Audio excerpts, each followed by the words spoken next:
Doyel Paul George wanted out, but Pacers getting last laugh. Indianapolis, the best thing Paul George ever did for the city was leave it. Lord knows he didn't do much for Indianapolis while he was here in name only, here because the name on the front of his jersey said Pacers, even if all he cared about, in a way that is extreme, even for the modern-day professional athlete, was the name on the back. The Indiana Pacers reached the Eastern Conference Finals twice when George was here, and he played a significant role on those teams in 2013 and 14, but they weren't his teams. He was a piece of a puzzle, a large piece, but he was young and safe in the shadow of leaders like David West and Roy Hibbert, and even a character like Lance Stephenson. It wasn't until Larry Bird took the team apart and rebuilt it around Paul George after the 2014 season that the Pacers became his team, and Indianapolis became his city. Only, he didn't take ownership. He tolerated it here, because the Pacers gave him the max contract he deserved and this market gave him the adulation he craved, but he was always more heavily invested in Paul George than the city or franchise. His view of himself always seemed distorted. PG wanting to be treated like other superstars, LeBron James was his measuring stick, but not producing or winning or even trying to lead like other superstars. He was good here, very good. At his best, like in the 2016 playoffs against Toronto, he was NBA greatness. But he didn't want to be here. Not enough cameras at Bankers Life Fieldhouse. Not enough votes in the All-Star ballot box. Winning here was going to be difficult, and he didn't want to work that hard. He wasn't the first and he won't be the last NBA player to seek easier pastures. Carmelo Anthony, Kevin Durant, even LeBron left their original franchise for an easier path to a championship, but he's the only one who did it to us. Paul George returns to Indianapolis on Wednesday night with the Oklahoma City Thunder, comfortable in the shadow of Russell Westbrook and Carmelo Anthony. And the reaction will be all wrong. We'll boo him, and we'll hate him, when what we really should do is laugh at him. Because it's funny, how this whole thing is turning out. Had the regular season ended when the Pacers last played, a 126-116 victory against Denver on Sunday, they'd be in the playoffs as the number 5 seed in the Eastern Conference, and the Oklahoma City Thunder would be in the 2018 NBA Draft Lottery. Imagine that. The Pacers, ruined by the off-season trade demand of their only All-Star, left for dead by analysts near and far after sending Paul George to the Thunder for one decent young player, Victor Oladipo, and one mystery, Domantas Sabonis, are having a better season than 2016 or 17, when they finished 7th in the East.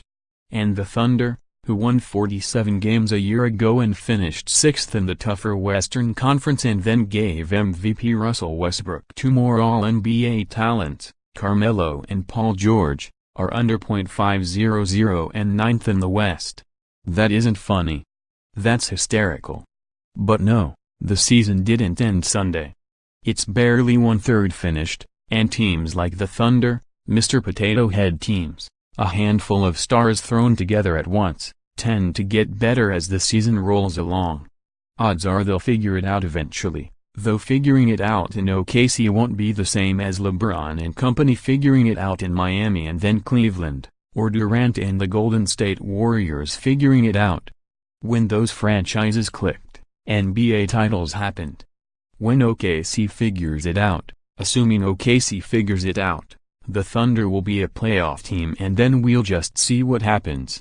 Whatever becomes of the 2017-18 Thunder, whatever they get from the addition of Paul George, it won't match what the Pacers and even the city of Indianapolis got from the subtraction of Paul George.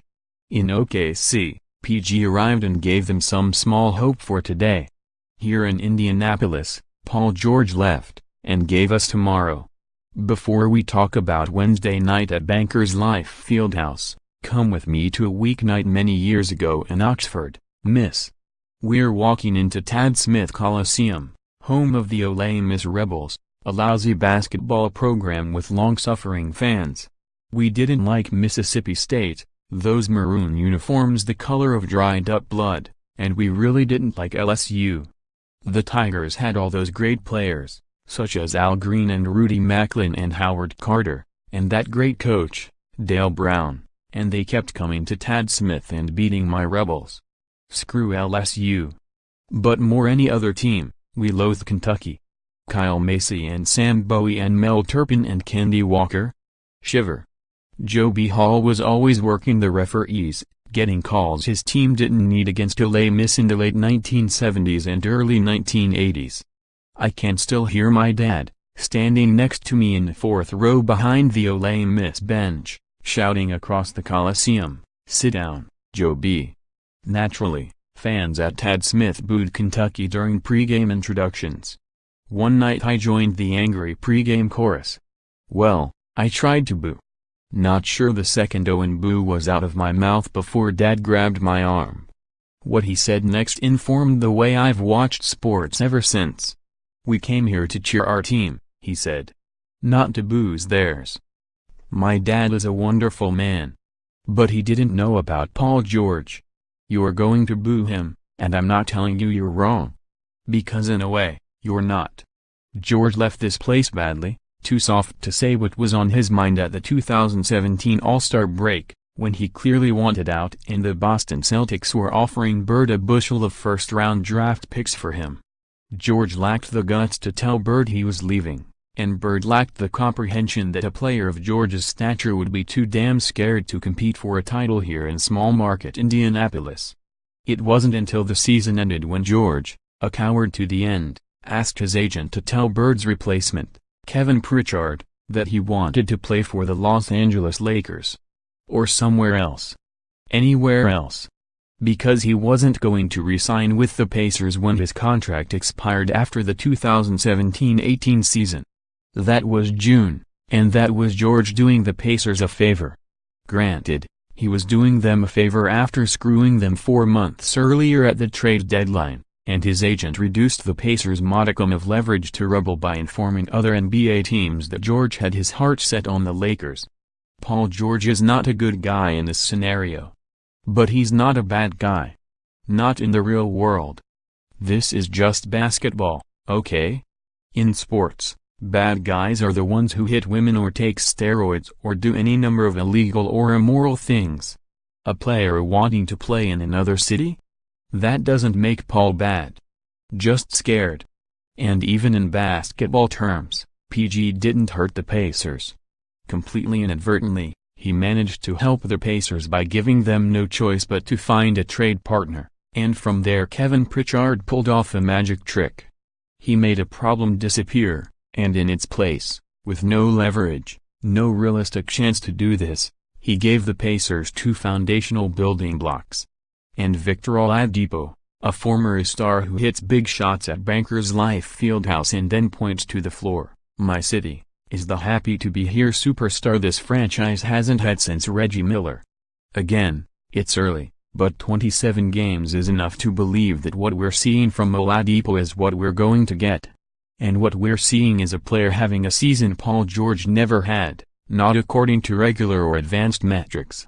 At 24.5 points, 5.3 rebounds, 4.0 assists and 1.8 steals, and shooting 48.5% from the floor and 44.4% on three-pointers, Oladipo is outpacing George's last and best season as a Pacer, 23.7 ppg, 6.6 rpg, 3.3 ep, 1.6 spg, 46.1% from the floor, 39.3% on three-pointers.